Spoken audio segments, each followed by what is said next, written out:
ನಮಸ್ಕಾರ ಸ್ನೇಹಿತರೆ, ನಾನು ನಿಮಗೆ ಈ ವಿಡಿಯೋದಲ್ಲಿ ಪ್ಯಾನ್ ಕಾರ್ಡ್ ಅಪ್ಲಿಕೇಶನ್ ಹಾಕಿದ ಮೇಲೆ ಅದಕ್ಕೆ ಡಾಕ್ಯುಮೆಂಟ್ ಅಪ್ಲೋಡ್ ಮಾಡೋದು ಹೇಗೆ ಅಂತ ಹೇಳ್ಬಿಟ್ಟು ತುಂಬ ಈಸಿಯಾಗಿ ತೋರಿಸ್ಕೊಡ್ತಾ ಇದ್ದೀನಿ. ನೀವು ಮೊದಲಿಗೆ ಏನು ಮಾಡಬೇಕಾಗ್ತೈತೆ ಅಂದರೆ ನಿಮ್ಮ ಒಂದು ಸ್ಟೀಲ್ ಪ್ಯಾಕ್ಗೆ ಲಾಗಿನ್ ಆಗಬೇಕಾಗುತ್ತೆ. ಇಲ್ಲಿ ಸ್ಟೀಲ್ ಪ್ಯಾಕ್ ಲಾಗಿನ್ ಆದ ನಂತರ ಏನಾಗುತ್ತೆ ಅಂದರೆ ಇದು NS ಡೀಲ್ ಸರ್ವಿಸ್ ಇರೋರಿಗೆ ಮಾತ್ರ ಇದು. ಇಲ್ಲಿ ಬಂದು ಇಲ್ಲಿ ಇ ಗವರ್ನೆನ್ಸ್ ಅಂತ ಇದೆಯಲ್ಲ, ಎರಡನೇದು ಇ ಗವರ್ನೆನ್ಸ್ನ ಸೆಲೆಕ್ಟ್ ಮಾಡ್ಕೊಳ್ಳಿ. ಫಿನಾನ್ಸ್ ಬೇಡ, ಇ ಗವರ್ನೆನ್ಸ್ ಸೆಲೆಕ್ಷನ್ ಮಾಡ್ಕೊಂಡ್ರೆ ನಿಮಗಲ್ಲಿ ಟಿನ್ ಸರ್ವಿಸಸ್ ಅಂತ ಬರುತ್ತೆ. ಇಲ್ಲಿ ಬಂದು ಡಬಲ್ ಡೇಟಾ ಎಂಟ್ರಿ ಅಂತ ಹೇಳ್ಬಿಟ್ಟು ಇಲ್ಲಿ ಕ್ಲಿಕ್ ಮಾಡಿ. ಇಲ್ಲಿ ನ್ಯೂ ಕಾರ್ಡು ಮತ್ತು ಕರೆಕ್ಷನ್ ಅಂದರೆ ಚೇಂಜ್ ಪ್ಯಾನ್ ಕಾರ್ಡ್ ಎರಡೂ ಇರುತ್ತೆ ನಿಮಗೆ. In case new PAN card application ಹಾಕಿದರೆ ನೀವು ಇಲ್ಲಿ ನ್ಯೂ ಪ್ಯಾನ್ಗೆ ಹೋಗ್ಬಿಟ್ಟು ನಿಮ್ಮ ಒಂದು ಅಕ್ನಾಲೆಜ್ಮೆಂಟ್ ನಂಬರ್ನ ಎಂಟರ್ ಮಾಡಿ, ಇಲ್ಲಾಂದರೆ ಡೇಟ್ನ ಸೆಲೆಕ್ಷನ್ ಮಾಡಿಕೊಂಡು ನಿಮ್ಮ ಒಂದು ಅಪ್ಲಿಕೇಶನ್ನ ನೀವು ಇಲ್ಲಿ ತೊಗೊಳ್ಬೋದಾಗುತ್ತೆ. ಇನ್ ಕೇಸ್ ನೀವು ಕರೆಕ್ಷನ್ ಅಪ್ಲಿಕೇಶನ್ ಆಗಿತ್ತು ಅಂದರೆ ಕೆಳಗಡೆ ತೊಗೋಬೇಕು. ನಾನು ನ್ಯೂ ಅಪ್ಲಿಕೇಶನ್ಗೆ ಹೇಗೆ ಡಾಕ್ಯುಮೆಂಟ್ ಅಪ್ಲೋಡ್ ಮಾಡೋದು ತೋರಿಸ್ತಾ ಇದ್ದೀನಿ ನೋಡಿ. ಈ ಥರ ಇದು ಲಾಗಿನ್ 1, ಲಾಗಿನ್ 2, ಲಾಗಿನ್ 3 ಅಂತ 3 ಲಾಗಿನ್ ಇರುತ್ತೆ. ಈ ಮೊದಲನೇ ಲಾಗಿನಲ್ಲಿ ಏನಂತಂದರೆ ಇವರ ಒಂದು ಡೀಟೇಲ್ಸ್ಗಳನ್ನ ನೀವು ಇಲ್ಲಿ ಎಂಟರ್ ಮಾಡಬೇಕಾಗುತ್ತೆ. ನೀವು ಇದಕ್ಕೆ ಮೊದಲು ನಾನು ಆಲ್ರೆಡಿ ಅಪ್ಲಿಕೇಶನ್ ಹಾಕೋದು ಹೇಗೆ ಅಂತ ತೋರಿಸಿದ್ದೀನಲ್ಲ, ಆ ಅಪ್ಲಿಕೇಶನ್ ಹಾಕಿದ ನಂತರ ನಿಮ್ಮ ಒಂದು ಡಾಕ್ಯುಮೆಂಟ್ನ ನೀವು ಅಪ್ಲೋಡ್ ಮಾಡಬೇಕು. ಇಲ್ಲಿ ಬಂದುಬಿಟ್ಟು ಶ್ರೀ ಅಂತ ಅದನ್ನು ಸೆಲೆಕ್ಟ್ ಮಾಡ್ಕೊಳ್ಬೇಕಾಗುತ್ತೆ. ಕೆಲವೊಂದು ಎಲ್ಲ ಆಲ್ಮೋಸ್ಟ್ ಎಂಟರ್ ಮಾಡಿರ್ತೀರ. ಏನೇನು ಚೇಂಜಸ್ ಇನ್ ಕೇಸ್ ಫಾದರ್ ನೇಮಲ್ಲಿ ಎಂಟರ್ ಮಾಡೋರು ಹಂಗೆ ಎಂಟರ್ ಮಾಡಿದ್ರು ನಿಮ್ಗೆ ಇಲ್ಲಿ ಆಪ್ಷನ್ ಇರುತ್ತೆ. ಸೊ ನೀವು ಅಲ್ಲಿ ನಾನು ಬೇರೆ ನೇಮ್ ಕೊಟ್ಟಿದ್ದೆ, ನಾನು ಇಲ್ಲಿ ಚೇಂಜ್ ಕೂಡ ಮಾಡ್ತಾಯಿದ್ದೀನಿ. ಓಕೆನಾ, ಇದು ಒಂದು ರೀಸನ್ನು ನಾನು ಈ ಒಂದು ವೀಡಿಯೋ ಮಧ್ಯದಲ್ಲಿ ತೋರಿಸ್ತಾ ಇರೋದು.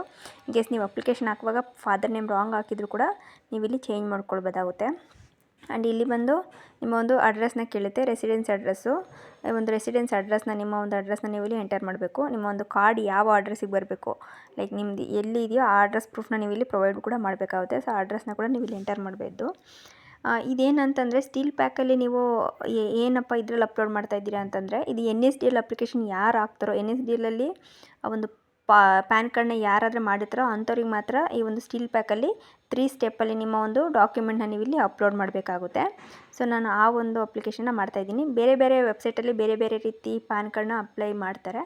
ಬಟ್ ಇದು ಸ್ಟೀಲ್ ಪ್ಯಾಕ್ ಅಂದರೆ ಸ್ಟೀಲ್ ಸಿಟಿನಲ್ಲಿ ಯಾರಾದರೂ ರಿಜಿಸ್ಟರ್ ಆಗಿದ್ದಾರೋ ಅವ್ರಿಗೆ ಮಾತ್ರ ಈ ಒಂದು ಪ್ಯಾನ್ ಕಾರ್ಡ್ನ ನೀವು ಡಾಕ್ಯುಮೆಂಟ್ನ ಅಪ್ಲೋಡ್ ಮಾಡೋದನ್ನ ನಾನು ಈ ವಿಡಿಯೋದಲ್ಲಿ ತೋರಿಸ್ತಾ ಇದ್ದೀನಿ ನೋಡಿ. ಇಲ್ಲಿ ಅವರ ಒಂದು ಫಸ್ಟ್ ಅಡ್ರೆಸ್ಸು ಮತ್ತು second address, third address and ಅವರ ಒಂದು ಸಿಟಿ ಮತ್ತು ಅವರ ಒಂದು ಸ್ಟೇಟ್ನ ಸೆಲೆಕ್ಷನ್ ಮಾಡ್ಕೋಬೇಕು. ಕೆಳಗಡೆ ಬಂತು ಅಂದರೆ ಅವರ ಒಂದು ಏನೋ ಪಿನ್ ಕೋಡ್ ನಂಬರ್ನ ಕೂಡ ನೀವು ಇಲ್ಲಿ ಎಂಟರ್ ಮಾಡಬೇಕಾಗುತ್ತೆ ನೋಡಿ. ಇದರೊಳಗಡೆ ಏನಾಗಿದೆ ಅಂತಂದರೆ ಆಲ್ಮೋಸ್ಟ್ ಕೆಲವೊಂದು ಡೀಟೇಲ್ಸ್ ಮಾತ್ರ ನಾವು ಅಲ್ಲಿ ಏನು ಎಂಟರ್ ಮಾಡಿರ್ತೀವೋ, ಒಂದು ಲೈಕ್ ಅವ್ರ ನೇಮು, ಡೇಟ್ ಆಫ್ ಬರ್ತ್ ಅದೆಲ್ಲ ಆಟೋಮೆಟಿಕಾಗಿ ಡಿಸ್ಪ್ಲೇ ಆಗುತ್ತೆ. ಬಟ್ ನಾವು ಅಲ್ಲಿ ಅಪ್ಲಿಕೇಶನಲ್ಲಿ ಅಡ್ರೆಸ್ನ ಎಂಟರ್ ಮಾಡಿಲ್ಲ. ಸೊ ಆ ಒಂದು ಅಡ್ರೆಸ್ನ ನಾನು ಇಲ್ಲಿ ಹಾಕ್ತಾಯಿದ್ದೀನಿ.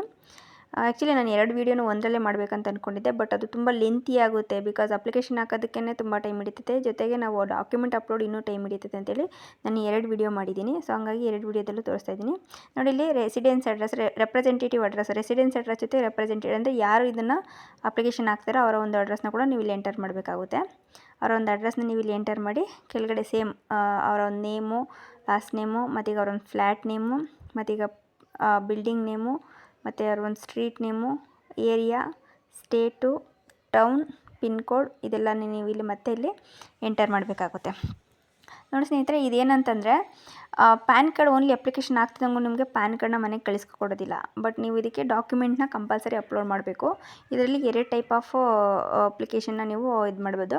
ಡೈರೆಕ್ಟ್ನಾಗಿ ನೀವು ಅಪ್ಲಿಕೇಶನ್ ಹಾಕುವಾಗಲೇ ಆಧಾರ್ ನಂಬರ್ನ ಸೆಲೆಕ್ಷನ್ ಮಾಡ್ಕೊಂಡು ನೀವು ಅಪ್ಲಿಕೇಶನ್ ಹಾಕ್ತು ಅಂತಂದರೆ ನಿಮ್ಮ ಒಂದು ಡಾಕ್ಯುಮೆಂಟ್ಸ್ನ ಕಳಿಸೋದು ಅಥವಾ ಈ ಥರ ಅಪ್ಡೇಟ್ ಮಾಡೋದು ಏನು ಬೇಕಾಗಲ್ಲ. ಬಟ್ ನೀವು ಡಾಕ್ಯುಮೆಂಟೇಷನ್ ಮಾಡಲೇಬೇಕಾಗಿರೋ ಉದ್ದೇಶ ಬಿಕಾಸ್ ನೀವು ಆಧಾರ್ನ ಇಟ್ಕೊಳ್ಳದೆ ಜಸ್ಟ್ ರೆಫರೆನ್ಸಿಗೆ ಮಾತ್ರ ಆಧಾರ್ನ ತೊಗೊಂಡಿರ್ತೀರ. ಸೊ KYC ಮುಖಾಂತರ ನಿಮ್ಮ ಒಂದು ಪ್ಯಾನ್ ಕಾರ್ಡ್ ಹಾಕಿಲ್ಲ ಅಂದರೆ ನೀವು ಈ ಒಂದು ಪ್ರೊಸೀಜರ್ನ ನೀವು ಇಲ್ಲಿ ಫಾಲೋ ಮಾಡಲೇಬೇಕಾಗುತ್ತೆ. ಇದು ತುಂಬ ಈಸಿನೇ, ಬಟ್ ಇದು ಸ್ಟೆಪ್ ಬೈ ಸ್ಟೆಪ್ ಮಾಡಬೇಕು. ಇದು ನಾನು ಲಾಗಿನ್ 1, ಇದು ಆ್ಯಕ್ಚುಲಿ 1 ಲಾಗಿನಲ್ಲಿ ಮಾಡ್ತಾ ಇದ್ದೀನಿ. ಇದರಲ್ಲಿ ಫಸ್ಟ್ ಒಂದು ಲಾಗಿನಲ್ಲಿ ನಾವು ಕರೆಕ್ಟಾಗಿ ಎಲ್ಲ ಎಂಟರ್ ಮಾಡಿದ್ವಿ. ಸೆಕೆಂಡ್ ಲಾಗಲ್ಲಿ ಆಟೋಮೆಟಿಕ್ಕಾಗಿ ಇದೇನು ಡೀಟೇಲ್ಸ್ ಇರುತ್ತೋ ಅದು ಮತ್ತು ಸೆಕೆಂಡ್ ಸ್ಟೀಲ್ ಪ್ಯಾಕ್ ಲಾಗಿನ್ 2 ಇರುತ್ತಲ್ಲ ಆ ಒಂದು ಡೀಟೇಲ್ಸಲ್ಲಿ ಕೂಡ ಸೇಮ್ ಬಂದುಬಿಡುತ್ತೆ ಡೀಟೇಲ್ಸು. ಸೊ ಈಸಿ ಆಗುತ್ತೆ ನೋಡಿ. ಅವರ ಒಂದು ಪಿನ್ ಕೋಡ್ನ ನಾನು ಎಂಟರ್ ಮಾಡಿದೆ, ಮತ್ತು ಇಲ್ಲಿ ಡೇಟ್ ಆಫ್ ಬರ್ತು ಅಲ್ಲಿ ಮೇಲ್ಗಡೆ ಏನಿರುತ್ತೋ ಅದೇ ಒಂದು ಡೇಟ್ ಆಫ್ ಬರ್ತ್ನ ಮತ್ತೆ ಇಲ್ಲಿ ಎಂಟರ್ ಮಾಡಬೇಕಾಗುತ್ತೆ. ದೆನ್ ಅವರ ಒಂದು ಯಾರು ಪ್ಲೇಸ್ ಆಫ್ ವೆರಿಫಿಕೇಷನ್ ಮತ್ತು ನೇಮ್ ಆಫ್ ವೆರಿಫೈಯರ್ ಇದೆಯಲ್ಲ ಆ ಒಂದು ನಂಬರ್ನ ಕೂಡ ನಾವಿಲ್ಲಿ ಎಂಟರ್ ಮಾಡಬೇಕಾಗುತ್ತೆ. ಓಕೆ, ಅದಾದಮೇಲೆ ಇಲ್ಲಿ ಡಾಕ್ಯುಮೆಂಟ್ನ ನಾವು ಇಲ್ಲಿ ಸೆಲೆಕ್ಷನ್ ಮಾಡ್ಕೋಬೇಕು. ಇದಕ್ಕೆ ಏನೇನು ಆಗ್ತಾಯಿದೆ ಅಂದರೆ ಅವರ ಒಂದು ಫೋಟೋ, ಮತ್ತು ಸಿಗ್ನೇಚರು, ಮತ್ತೀಗ ಅಪ್ಲಿಕೇಶನ್ ಹಾಕಿರ್ತೀವಲ್ಲ ಅಪ್ಲಿಕೇಶನ್ ಕಾಪಿ ಪ್ಲಸ್ ಅಕ್ನಾಲೆಜ್ಮೆಂಟ್ ಬಂದಿರುತ್ತಲ್ಲ ಅಕ್ನಾಲೆಜ್ಮೆಂಟು, ಮತ್ತು ಅವರ ಒಂದು ಆಧಾರ್ ಕಾರ್ಡು. ಇದು ಆಧಾರ್ ಕಾರ್ಡನ್ನ ಕೂಡ ನಾವಿಲ್ಲಿ 4 ಸ್ಕ್ಯಾನ್ ಮಾಡ್ಕೊಂಡ್ಬಿಟ್ಟು ಎಲ್ಲ ಮರ್ಜ್ ಮಾಡಿ PDF ಥರ ಮಾಡಿಕೊಂಡು ಅಪ್ಲೋಡ್ ಮಾಡಬೇಕಾಗುತ್ತೆ ನೋಡಿ. ಎಲ್ಲ ಡೀಟೇಲ್ಸ್ ಕರೆಕ್ಟಾಗಿದೆ ನಾನು ಎಂಟರ್ ಮಾಡಿರೋದು. ಒನ್ಸ್ ಡೀಟೇಲ್ಸ್ ಎಲ್ಲ ಕರೆಕ್ಟಾಗಿತ್ತು ಅಂತ ವೆರಿಫೈ ಆದಮೇಲೆ ನಾನು ಕೆಳಗಡೆ ಬಂದುಬಿಟ್ಟು ನನ್ನ ಒಂದು ಡಾಕ್ಯುಮೆಂಟ್ಸ್ನ ನಾನಿಲ್ಲಿ ಅಪ್ಲೋಡ್ ಮಾಡ್ತೀನಿ. ಮೊದಲನೇದು ಡಾಕ್ಯುಮೆಂಟ್ ಬಂದ್ಬಿಟ್ಟು ಇದಕ್ಕೆ ಅವರ ಒಂದು ಫೋಟೋ ಅಪ್ಲೋಡ್ ಮಾಡಬೇಕು. ಫೋಟೋನ ಕೂಡ ಅಪ್ಲೋಡ್ ಮಾಡ್ತಾಯಿದ್ದೀನಿ. ಅದ್ರ ಜೊತೆಗೆ ಅವರ ಒಂದು ಈ ಸಿಗ್ನೇಚರ್ ಕೂಡ ಅಷ್ಟೇ. ಇದೆಲ್ಲ 10 KB ಒಳಗಡೆನೇ ಇರಬೇಕು ಇದರೊಳಗಡೆ. ಸೊ ಎರಡನ್ನೂ 10 KB ಒಳಗಡೆನೇ ಮಾಡಿಕೊಂಡು ನಾನಿಲ್ಲಿ ಫೋಟೋ ಮತ್ತು ಸಿಗ್ನೇಚರ್ನ ಅಪ್ಲೋಡ್ ಮಾಡಿದ್ದೀನಿ. ಆ್ಯಂಡ್ ಆದಮೇಲೆ ಫೈಲ್ನ ಕೂಡ ಚೂಸ್ ಮಾಡಿದ್ದೀನಿ. ಇಲ್ಲಿ ಲೋಡ್ ಇಮೇಜಸ್ ಅಂತ ಇದೆಯಲ್ಲ, ಕೆಳಗಡೆ ಲೋಡ್ ಇಮೇಜಸ್ ಅಂತ ಕ್ಲಿಕ್ ಮಾಡಿದ್ರೆ ಅವರ ಒಂದು ಫೋಟೋ ಮತ್ತು ಈಗ ಸಿಗ್ನೇಚರ್ ಎರಡನ್ನೂ ಬಂದಿರುತ್ತೆ. ಅದು ಬಂದಾದಮೇಲೆ ನೀವು ಬೇಕಂದರೆ ಇಲ್ಲಿ ವ್ಯೂ ಮಾಡ್ಬೋದು. ಇವರು ಒಂದು ಅಕ್ನಾಲೇಜ್ಮೆಂಟ್ ಏನೇನು ನಾನು ಡಾಕ್ಯುಮೆಂಟ್ಸ್ಗಳನ್ನ ಅಪ್ಲೋಡ್ ಮಾಡಿದ್ದೀನೋ ಅದು ಕಂಪ್ಲೀಟ್ ಡಾಕ್ಯುಮೆಂಟ್ಸು ಇಲ್ಲಿ ಬರುತ್ತೆ. ಇದು ಆ್ಯಕ್ಚುಲಿ ಇದು ಮೈನರ್ ಪ್ಯಾನ್ ಕಾರ್ಡ್ ನಾನು ತೋರಿಸ್ತಾ ಇದ್ದೀನಿ. ಇದು ಮೈನರ್ ಪ್ಯಾನ್ ಕಾರ್ಡ್ ಅಂತಂದರೆ ಬಿಲೋ 18 ಇರೋರಿಗೆ ಮೈನರ್ ಪ್ಯಾನ್ ಅಂತ ಬರುತ್ತೆ. ಸೊ ಅವರು ಈ ರೀತಿ ಅವ್ರ ಆಧಾರ್ ಜೊತೆಗೆ ಅವ್ರ parent Aadhaar like mother father ಯಾರ್ದಾದ್ರು ಸರಿ ಆಧಾರ್ನ ಕೂಡ ನಾವಿಲ್ಲಿ ಸಬ್ಮಿಟ್ ಮಾಡಬೇಕಾಗುತ್ತೆ. ನೋಡಿ ಇದೆಲ್ಲ ಕರೆಕ್ಟಾಗಿತ್ತು ಅಂತ ಅನಿಸಿದ್ರೆ ಒನ್ಸು ನೀವು ಕೆಳಗಡೆ ಬಂದು ಅಪ್ಡೇಟ್ ಅಂತೇಳಿ ಕ್ಲಿಕ್ ಮಾಡ್ಬೋದು. ಇದೆಲ್ಲ ಕರೆಕ್ಟಾಗಿತ್ತು ಮಾತ್ರ ಅದು ತಗೊಳುತ್ತೆ. ಇನ್ ಕೇಸ್ ರಾಂಗ್ ಇತ್ತು ಅಂದರೆ ಏನಾನ ಅಪ್ಡೇಟ್ ಮಾಡಿ ಅಂತ ಕೂಡ ಕೇಳಿ. ಸೊ ಇಲ್ಲೆಲ್ಲ ಕರೆಕ್ಟಾಗಿರೋದ್ರಿಂದ ಇದು application for permanent account number is successfully submitted ಅಂತ ಬರುತ್ತೆ. ಓಕೆ, ಒನ್ಸ್ ಇದಾಯಿತು ಅಂತಂದರೆ ನಾವು ನೆಕ್ಸ್ಟು ಇನ್ನೊಂದು ಅಂದರೆ ಇದು ಲಾಗಿನ್ 1 ಆಯಿತು. ಓಕೆನಾ, ನೋಡಿ ಲಾಗಿನ್ 1ಅಲ್ಲೇ ನೀವು ಚೆಕ್ ಮಾಡ್ಬೋದು. ನೋಡಿ ಇಲ್ಲಿ ಮೇಕರ್ 1ಅಲ್ಲಿ ನಮ್ಮದು ಅಪ್ಡೇಟ್ ಆಗಿದೆ ಅಂತೇಳ್ಬಿಟ್ಟು ನಂಬರ್ನ ಕೂಡ ಡಿಸ್ಪ್ಲೇ ಆಗಿದೆ. ಸೊ ನಾವು ಮೇಕರ್ 2 ಅಂದರೆ ಲಾಗಿನ್ 2 ತೊಗೊಳ್ಬೇಕಾಗುತ್ತೆ. ಸೇಮ್ ಮತ್ತು ಲಾಗೌಟ್ ಆಗಿ ಲಾಗಿನ್ 2ನ ನಾನಿಲ್ಲಿ ಲಾಗಿನ್ ತೊಗೊಳ್ತಾ ಇದ್ದೀನಿ. ಲಾಗಿನ್ 2ನಲ್ಲಿ ಪಾಸ್ವರ್ಡು ಮತ್ತೀಗ ನಿಮ್ಮ ಒಂದು ID ನ ಹಾಕ್ಬಿಟ್ಟು ಕೆಳಗಡೆ ತೋರಿಸಿದಂಥ ಕ್ಯಾಪ್ಚರ್ನ ಕೂಡ ನೀವು ಇಲ್ಲಿ ಎಂಟರ್ ಮಾಡಿ ಲಾಗಿನ್ ಹಾಕಬೇಕಾಗುತ್ತೆ. ಇದೇ ರೀತಿನ ಲಾಗಿನ್ 1ನಲ್ಲಿ ಏನು ಮಾಡಿದ್ರು ಲಾಗಿನ್ 2ನಲ್ಲೂ ಹಾಗೆ ಮಾಡಬೇಕು. ಲಾಗಿನ್ 3ನಲ್ಲಿ ಸ್ವಲ್ಪ ಚೇಂಜಸ್ ಇರುತ್ತೆ. ಸೇಮ್ ಈ ಗವರ್ನೆನ್ಸ್ಗೆ ಬಂದ್ಬಿಟ್ಟು ಇನ್ ಸರ್ವಿಸಸ್ಸು ಡಬಲ್ ಡೇಟಾ ಎಂಟ್ರಿ ಇಲ್ಲಿ ಬಂದ್ಬಿಟ್ಟು ನ್ಯೂಗೆ ಹೋಗಬೇಕು. ಮತ್ತೀಗ ಅವತ್ತಿನ ಡೇಟ್ ಹಾಕಿದ್ರೆ ಏನು ಅಪ್ಲಿಕೇಶನ್ ಹಾಕಿದ್ರೆ ಅದು ಬರುತ್ತೆ. ನೋಡಿ ಮೇಕರ್ 2ನಲ್ಲಿ ನಾವೀಗ ಅಪ್ಡೇಟ್ ಮಾಡ್ತಾಯಿದ್ದೀವಿ. ಮೇಕರ್ 2ನಲ್ಲಿ ಅಪ್ಡೇಟ್ ಮಾಡುವಾಗ ಸೇಮು ಶ್ರೀ ಅಂತ ಅವ್ರು ಸೆಲೆಕ್ಷನ್ ಮಾಡ್ಕೋತೀರಾ. ಏನೇನು ಚೇಂಜಸ್ ಏನೂ ಇಲ್ಲ. ಅವ್ರ ಪೇರೆಂಟ್ ನೇಮ್ನ ನಾನು ಆ್ಯಕ್ಚುಲಿ ರಾಂಗಾಗಿ ಎಂಟರ್ ಮಾಡಿದ್ದೆ. ಸೊ ಹಂಗಾಗಿ ನಂಗೆ ಕರೆಕ್ಟಾಗಿ ಕೂಡ ಇಲ್ಲಿ ಎಂಟರ್ ಮಾಡ್ಬೋದು. ನಾನು ಅಪ್ಲಿಕೇಶನ್ ರಾಂಗ್ ಹಾಕಿದ್ರು ಇಲ್ಲಿ ನನಗೆ ಕರೆಕ್ಟಾಗಿ ಅಪ್ಲಿಕೇಶನ್ ಹಾಕ್ತಾಯಿದ್ದೀನಿ. ದೆನ್ ಕೆಳಗಡೆ ಬಂತು ಅಂದರೆ ಇನ್ ಕೇಸ್ ಮದರ್ ನೇಮ್ ಇತ್ತು ಅಂದರೆ ಮದರ್ ನೇಮ್ನ ಕೂಡ ನೀವು ಇಲ್ಲಿ ಎಂಟರ್ ಮಾಡ್ಬೋದು. ನಾನು ಫಾದರ್ ನೇಮ್ ತೊಗೊಂಡಿದ್ದೀನಿ, ಫಾದರ್ ನೇಮ್ ಎಂಟರ್ ಮಾಡಿದ್ದೀನಿ. ಇಲ್ಲಿ ಅಷ್ಟೇ ರೆಸಿಡೆನ್ಸ್ ಅಡ್ರೆಸ್ ಎಂಟರ್ ಮಾಡಬೇಕು. ಅಂದರೆ ಯಾವ ಒಂದು ಅಡ್ರೆಸ್ಗೆ ಇದು ಬರಬೇಕು ಅಂತೇಳ್ಬಿಟ್ಟು ಕೂಡ ನೀವು ಇಲ್ಲಿ ಎಂಟರ್ ಮಾಡ್ತಾಯಿದ್ದೀರಾ. ಕೆಳಗಡೆ ಬಂದರೆ ಅವರ ಒಂದು ಟೌನು, ಸಿಟಿ, ಸ್ಟೇಟು ಮತ್ತು ಪಿನ್ ಕೋಡು ಇದನ್ನೆಲ್ಲ ಎಂಟರ್ ಮಾಡಬೇಕಾಗುತ್ತೆ ಇಲ್ಲಿ. ದೆನ್ ನಿಮ್ಮ ಒಂದು ಮೇಲ್ ID ಅದೆಲ್ಲ ಆಟೋಮೆಟಿಕ್ಕಾಗಿ ಬಂದಿರುತ್ತೆ ಇಲ್ಲಿ ಕೆಳಗಡೆ ಬಂದರೆ ನೆಕ್ಸ್ಟ್ ಏನಾಗುತ್ತೆ ಅಂದರೆ ರೆಪ್ರೆಸೆಂಟೇಟಿವ್ ಅಸಿಸ್ಟೆನ್ಸ್ ಡೀಟೇಲ್ಸ್ ಅಂದರೆ ಯಾರೋ ಒಂದು ಅಪ್ಲಿಕೇಶನ್ ಹಾಕ್ತಿದ್ದಾರೋ ಅವರ ಒಂದು ಡೀಟೇಲ್ಸ್ಗಳನ್ನ ಹಾಕ್ಬೇಕು, ಯಾರ್ದು ಹಾಕ್ತಿದ್ದೀವಿ ಅವ್ರದ್ದು. ಸೊ ಅದಾದ ನಂತರ ಕೆಳಗಡೆ ನೀವೇನೇನು ಡಾಕ್ಯುಮೆಂಟ್ಸ್ನ ನೀವು ಪ್ರೊವೈಡ್ ಮಾಡ್ತಿದ್ದೀರೋ ಅದೆಲ್ಲ ಕೂಡ ಆಟೋಮೆಟಿಕ್ಕಾಗಿ ಡಿಸ್ಪ್ಲೇ ಆಗಿರುತ್ತೆ. ಇದು ತುಂಬಾ ಸಿಂಪಲ್ಲಾಗಿ ನೀವು ಈ ಒಂದು ಪ್ಯಾನ್ ಕಾರ್ಡ್ನ ಮಾಡ್ಬೋದು. ಇದೆಲ್ಲನ ಸ್ಟೀಲ್ ಪ್ಯಾಕ್ ಅವ್ರು ಆ್ಯಕ್ಚುಲಿ ಗೈಡ್ಲೈನ್ಸ್ ಕೂಡ ಕೊಟ್ಟಿರ್ತಾರೆ. ಬಟ್ ಇದನ್ನು ಇನ್ ಡೀಟೇಲಾಗಿ ತಿಳ್ಕೊಬೇಕು ಅಂದರೆ ನೀವು ಈ ಥರ ವೀಡಿಯೋಸ್ ನೋಡಿದ್ರು ಕೂಡ ನಿಮಗೆ ಈಸಿಯಾಗಿ ಅರ್ಥ ಆಗುತ್ತೆ.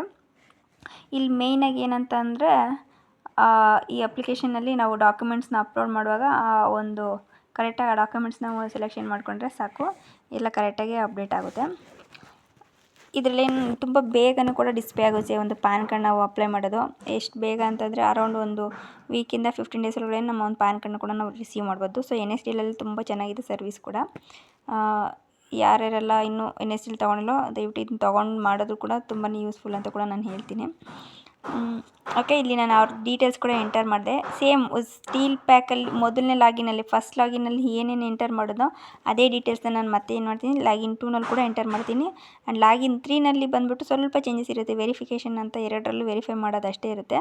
ಸೊ ಈಸಿಯಾಗಿ ಲಾಗಿನ್ 1 ಲಾಗಿನ್ 2 ಎರಡನ್ನೂ ಒಂದರಿಂದ ಒಂದು ಥರನೇ ಕಾಪಿ ಮಾಡ್ದಂಗೆ ಇರುತ್ತೆ. ಸೊ ಅದಿಷ್ಟು ಎಂಟರ್ ಆಯಿತು ಅಂತಂದರೆ ನೋಡಿ ಸ್ವಲ್ಪ ಅಡ್ರೆಸ್ ಚೇಂಜಸ್ ಹಾಕಿದ್ದೀನಿ. ನಾನು ಅಡ್ರೆಸ್ನ ಕರೆಕ್ಟ್ ಮಾಡಿ ಹಾಕ್ತಾಯಿದ್ದೀನಿ, ಒಂದು ನಿಮಿಷ. ಬಿಕಾಸ್ ಎರಡರಲ್ಲೂ ಒಂದೇ ನೇಮು ಒಂದೇ ಡೀಟೇಲ್ಸ್ಗಳಿರಬೇಕು. ಇನ್ ಕೇಸ್ ಮಿಸ್ ಆದರೂ ಕೂಡ ಏನಾಗುತ್ತೆ ಅಂತ ಕೂಡ ನಾನು ನಿಮಗೆ ನೆಕ್ಸ್ಟು ಲಾಗಿನ್ 3ನಲ್ಲಿ ತೋರಿಸ್ತೀನಿ. ಯಾಕೆಂದರೆ ಒಂದರಲ್ಲಿ ಏನು ಎಂಟರ್ ಮಾಡಿರ್ತೀವೋ ಸೆಕೆಂಡ್ ಲಾಗಿನ್ 2ನಲ್ಲಿ ಕೂಡ ನಾವು ಅದನ್ನೇ ಎಂಟರ್ ಮಾಡಿರಬೇಕು. ಇನ್ ಕೇಸ್ ರಾಂಗಾಗಿ ಎಂಟರ್ ಮಾಡಿದರೂ ಕೂಡ ಅಲ್ಲಿ ಮಿಸ್ ಮ್ಯಾಚ್ ಅಂತ ಹೇಳ್ಬಿಟ್ಟು ಬರುತ್ತೆ.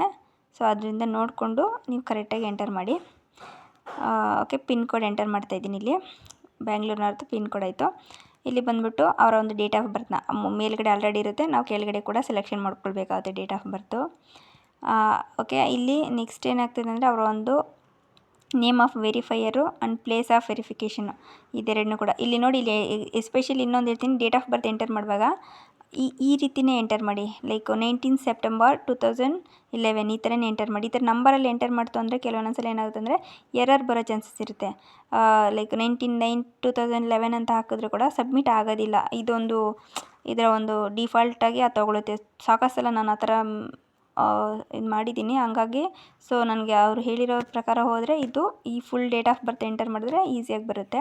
ಸೊ ಇದನ್ನು ಗಮನ ಇಟ್ಕೊಂಡು ಮಾಡ್ಕೊಳ್ಳಿ. And place of verification enter ಮಾಡಿದ್ರೆ ಇನ್ನೆಲ್ಲ ಡೀಟೇಲ್ಸ್ ಇರುತ್ತೆ. ಅಕ್ನಾಲೇಜ್ಮೆಂಟ್ ನಂಬರ್ ಎಲ್ಲ ಆಟೋಮೆಟಿಕಾಗಿ ಬಂದಿರುತ್ತೆ. ನೋಡ್ಬೋದು ಇಲ್ಲಿ ಡಾಕ್ಯುಮೆಂಟ್ಸ್ ಆಟೋಮೆಟಿಕ್ಕಾಗಿ ಅಪ್ಲೋಡ್ ಆಗಿರುತ್ತೆ. ಬಿಕಾಸ್ ಅದು ಆಲ್ರೆಡಿ ಒನ್ನಲ್ಲಿ ಲಾಗಿನ್ ಆದಾಗ ಏನು ಹಾಕಿರ್ತೀನೋ ಅದು ಸೆಕೆಂಡಲ್ಲಿ ಆಟೋಮೆಟಿಕ್ಕಾಗಿ ಕೂಡ ತಗೊಳುತ್ತೆ. ಸೊ ಲೋಡ್ ಇಮೇಜಸ್ ಅಂತ ಹೇಳ್ಬಿಟ್ಟು ನಾನು ಇಲ್ಲಿ ಕ್ಲಿಕ್ ಮಾಡ್ತು ಅಂತಂದರೆ ಏನೂ ಇಲ್ಲ, ಎಲ್ಲ ಡೀಟೇಲ್ಸ್ ಎಂಟರ್ ಆಗಿದೆ ಅಂತ ಬರುತ್ತೆ. ಸೊ ನಾನು ನೆಕ್ಸ್ಟ್ ಡೈರೆಕ್ಟಾಗಿ ಅಪ್ಡೇಟ್ ಅಂತ ಹೇಳ್ಬಿಟ್ಟು ಕೂಡ ಕ್ಲಿಕ್ ಮಾಡ್ತೀನಿ. ಅಪ್ಡೇಟ್ ಅಂತ ಕ್ಲಿಕ್ ಮಾಡಿದ್ರೆ ಅಂದರೆ ನೋಡಿ ಇಲ್ಲಿ ನಾನು ಏನೇನು ಎಂಟರ್ ಮಾಡಿಲ್ಲ, ಸ್ಯಾಲರಿ ಅದೇನೇನು ಅದೆಲ್ಲನೂ ಕೂಡ ಎಂಟರ್ ಮಾಡಿ ಅಂತ ಹೇಳ್ಬಿಟ್ಟು ಕೇಳ್ತದೆ. ಸೊ ಇಷ್ಟೇ ಸ್ನೇಹಿತರೆ. ನೆಕ್ಸ್ಟ್ ಲಾಗಿನ್ 3ಗೆ ಹೋಯಿತು ಅಂತಂದರೆ ಸೇಮ್ ಲಾಗಿನ್ 3ನ ತಗೊಳ್ಳಿ. ಸ್ಟಿಲ್ ಪ್ಯಾಕ್ ಒಳಗಡೆಗೆ ನಿಮ್ಮ ಒಂದು ಪಾಸ್ವರ್ಡು ID ಹಾಕ್ಬಿಟ್ಟು ಇಲ್ಲಿ ಸ್ವಲ್ಪ ಚೇಂಜಸ್ ಇರುತ್ತೆ. ಲಾಗಿನ್ 1 ಲಾಗಿನ್ 2 ಥರನೇ ಇರೋದಿಲ್ಲ. ಇಲ್ಲಿ ಸೇಮ್ ಬಂದಾದಮೇಲೆ ಇಲ್ಲಿ ಗವರ್ನೆನ್ಸ್ಗೆ ಹೋಗ್ತೀರಾ. ಗವರ್ನೆನ್ಸಲ್ಲಿ ಟಿನ್ ಫೆಸಿಲಿಟಿ, ಟಿನ್ ಸರ್ವಿಸಸ್ ಆದರೆ ಡಬಲ್ ಡೇಟಾ ಎಂಟ್ರಿ. ಇಲ್ಲಿ ನೋಡಿ ನ್ಯೂ ಕಂಪೇರ್ ವೆರಿಫೈ ಅಂತ ಇದೆಯಲ್ಲ ಅದನ್ನು ತೊಗೊಳ್ಬೇಕಾಗುತ್ತೆ. ಓಕೆನಾ. ಹೊಸದಕ್ಕೆ ಫಸ್ಟ್ 2ನ ಅದು ತೊಗೊಳ್ತೀರಾ. ತರ್ಡ್ಗೆ ಬಂದುಬಿಟ್ರೆ ನ್ಯೂ ಕಂಪೇರ್ ವೆರಿಫೈ ಅಂತ ಹೇಳ್ಬಿಟ್ಟು ಇಲ್ಲಿ ಕೊಟ್ಟು ಡೇಟ್ ಕೊಡಿ. ಅವತ್ತಿನ ಡೇಟ್ ಹಾಕಿದ್ರೆ ನೆಕ್ಸ್ಟು ಇಲ್ಲಾಂದರೆ ಅಕ್ನಾಲೇಜ್ಮೆಂಟ್ ನಂಬರ್ ಆದರೆ ಎಂಟರ್ ಮಾಡ್ಬೋದು, ಏನು ಡೇಟ್ ಆದರೂ ಹಾಕ್ಬೋದು, ಬರುತ್ತೆ. ನೋಡಿ ಇಲ್ಲಿ ಮೇಕರ್ 1 ಮೇಕರ್ 2 ಎರಡೂ ಆಗಿದೆ. ಇಲ್ಲಿ ಅಕ್ನಾಲೇಜ್ಮೆಂಟ್ನ ಕ್ಲಿಕ್ ಮಾಡ್ತು ಅಂತಂದರೆ ನೋಡಿ 1 2 3 ಎರಡೂ ಇರುತ್ತೆ. ಇಲ್ಲಿ ನಾನು ಚೆಕ್ ಮಾಡ್ಬೋದು. ಏನಾದ್ರು ಚೇಂಜಸ್ ಇತ್ತು ಅಂದರೂ ಕೂಡ ಇಲ್ಲಿ ಕೂಡ ನಾವು ಸ್ಟಿಲ್ ಇಲ್ಲಿವರೆಗೂ ನಮ್ಗೆ ಚೇಂಜಸ್ ಇರ್ತದೆ. ನೋಡಿ ನಾನು ತೋರಿಸ್ಲಿಕ್ಕೋಸ್ಕರ ನಾನು ಇದೆಲ್ಲ ಅಡ್ರೆಸ್ಗಳನ್ನ ಉಲ್ಟಾ ಎಂಟರ್ ಮಾಡಿದ್ದೀನಿ. HMT ಲೇಔಟ್ ವಿದ್ಯಾರಣ್ಯಪುರ ಅಂತ ಹಾಕಿದ್ದೀನಿ, ಇಲ್ಲಿ ಬರೀ ವಿದ್ಯಾರಣ್ಯಪುರ ಅಂತ ಹಾಕಿದ್ದೀನಿ. ಸೊ ಹಂಗಾಗಿ ಏನಾಗುತ್ತೆ ಅಂತಂದರೆ ಮಿಸ್ ಮ್ಯಾಚ್ ಇದೆ. ಈ ಥರ ಸ್ಟಿಲ್ ನಾನು 1 ಅಪ್ಲಿಕೇಶನ್ 1 2ನ ಅಪ್ಲಿಕೇಶನ್ ರಾಂಗಾಗಿ ಎಂಟರ್ ಮಾಡಿದ್ರು ಕೂಡ ನನಗೆ 3rd ಅಪ್ಲಿಕೇಶನ್ವರೆಗೂ ನನಗೆ ಆಪ್ಷನ್ ಇರುತ್ತೆ. ಸೊ ನಾನು ಚೇಂಜಸ್ ಮಾಡ್ಕೊಳ್ಬೋದು. ಅಂದರೆ ಇದೊಂದೇ ಅಂತಲ್ಲ, ಅವ್ರ ಒಂದು ನೇಮ್ ಇರ್ಬೋದು, ಪೇರೆಂಟ್ ನೇಮ್ ಇರ್ಬೋದು, ಡೇಟ್ ಆಫ್ ಬರ್ತ್ ಏನೇ ರಾಂಗಾಗಿ ನಾವು ಅಪ್ಲಿಕೇಶನಲ್ಲಿ ಮಾಡಿದ್ರು ಇದರಲ್ಲಿ ವರ್ಕ್ ಬಂದಮೇಲೆ ನಾವು ಚೇಂಜ್ ಮಾಡ್ಕೋಬೋದು. ಇದು ಒಂದು ಬೆಸ್ಟ್ ನಮಗೆ ರಾಂಗ್ ಮಾಡಿದರೂ ಕೂಡ ನಮಗೆ ಕರೆಕ್ಷನ್ ಮಾಡ್ಕೊಳ್ಳಿಕ್ಕೆ ಇಷ್ಟೊಂದು ಅವಕಾಶಗಳಿರುತ್ತಲ್ಲ. ಸೊ NSDLಲ್ಲಿ ತುಂಬಾ ಬೆನಿಫಿಟ್ ಇರುತ್ತೆ ಇದು ಒಂದು ಅಪ್ಲಿಕೇಶನಿಂದ. ನೋಡಿ ಇದೆಲ್ಲ ಕರೆಕ್ಟಾಗಿದೆ. ಇನ್ನು ಏನನ್ನ ಕರೆಕ್ಟ್ ಇತ್ತು ಅಂದರೆ ಅಲ್ಲಿ ಆ ಥರ ಯೆಲ್ಲೋ ಕಲರಲ್ಲಿ ಮಾರ್ಕ್ ಮಾಡಿ ತೋರಿಸ್ತಾ ಇರ್ತೈತೆ. ಸೊ ಇನ್ನು ಯಾವುದು ರಾಂಗ್ ಇಲ್ಲ. ಸೊ ಎಲ್ಲ ಡೀಟೇಲ್ಸ್ ನಾನು ಕರೆಕ್ಟಾಗಿ ಎಂಟರ್ ಮಾಡಿದ್ದೀನಿ. ಒಂದು ನೇಮ್ ಇರ್ಬೋದು, ಪ್ಲೇಸು, ವೆರಿಫಿಕೇಷನ್ ಡೇಟು, ಅಕ್ನಾಲೇಜ್ಮೆಂಟ್ ಎಲ್ಲ ಕರೆಕ್ಟಾಗಿ ಎಂಟರ್ ಮಾಡಿರೋದ್ರಿಂದ ಏನಾಗುತ್ತೆ ಅಂದರೆ ನೆಕ್ಸ್ಟ್ ನೀವಿಲ್ಲಿ ವೆರಿಫಿಕೇಷನ್ 3rd ಲೈನಲ್ಲಿ ಏನಿರುತ್ತೋ ಆ ಒಂದು 3ನೇದು ಅಂದರೆ ಇದು ಫಸ್ಟು, ಇದು ಸೆಕೆಂಡ್ 2, ಇದು ಬಂದರೆ 3rd 1. ಈ 3ನೇದರಲ್ಲಿ ಬಂದರೆ ಇಲ್ಲಿ ಕೂಡ ನೋಡ್ಬೋದು ಅದು ಏನು 2ರಲ್ಲಿರುತ್ತೋ ಅದು 3rd 1 ಆಟೋಮೆಟಿಕ್ಕಾಗಿ ಸೆಲೆಕ್ಷನ್ ಆಗಿರುತ್ತೆ. ಸೊ ಇದು 3rd 1 ಕರೆಕ್ಟಾಗಿದೆ ಅಂತಂದರೆ ಇಲ್ಲಿ ಏನು ತೋರಿಸೋದಿಲ್ಲ. ಸೊ ನೆಕ್ಸ್ಟ್ ನೀನು ಮೇಲ್ಗಡೆ ಹೋಗ್ಬಿಟ್ಟು ವೆರಿಫೈ ಅಂತ ಏನಿರುತ್ತೋ ಅದನ್ನು ಕೊಡ್ಬೋದು. ಸೇಮ್ ಇರುತ್ತೆ ನೋಡಿ, ಏನೇನು ಡೀಟೇಲ್ಸ್ ಇರೋಲ್ಲ. ಪಕ್ಕ 2 ಕಂಪೇರ್ ಮಾಡಿದ್ರೆ ಸೇಮ್. ಅಲ್ಲಿ ಇದ್ರ ಮಾಡ್ತಿರೋ ಉದ್ದೇಶನೇ ಇದೆ, ನ್ಯೂ ಕಂಪೇರ್ ಆ್ಯಂಡ್ ವೆರಿಫೈ ಅಂತ ಇದೆಯಲ್ಲ. ಸೊ ಕಂಪೇರ್ ಮಾಡಿ ವೆರಿಫೈ ಮಾಡೋದಷ್ಟೇ. ಇಲ್ಲಿ ವೆರಿಫೈ ಅಂತ ಕ್ಲಿಕ್ ಮಾಡ್ತು ಅಂದರೆ ಇದೊಂದು ಅಪ್ಲಿಕೇಶನ್ನು ಪ್ಯಾನ್ ವೆರಿಫೈ ಸಕ್ಸಸ್ಫುಲ್ ಅಂತ ಬಂತು. ಸೊ ಒಂದು ಅಪ್ಲಿಕೇಶನ್ ಆ್ಯಕ್ಟಿಂಗು 3 ಟೈಪ್ ನಾವು ವೆರಿಫೈ ಮಾಡಿದ್ರೆ ಒಂದು ಪ್ಯಾನ್ ಕಾರ್ಡ್ ಅಪ್ಲಿಕೇಶನ್ ಮುಗಿತೈತೆ. ಇಷ್ಟೇ ಸ್ನೇಹಿತರೆ. Thank you.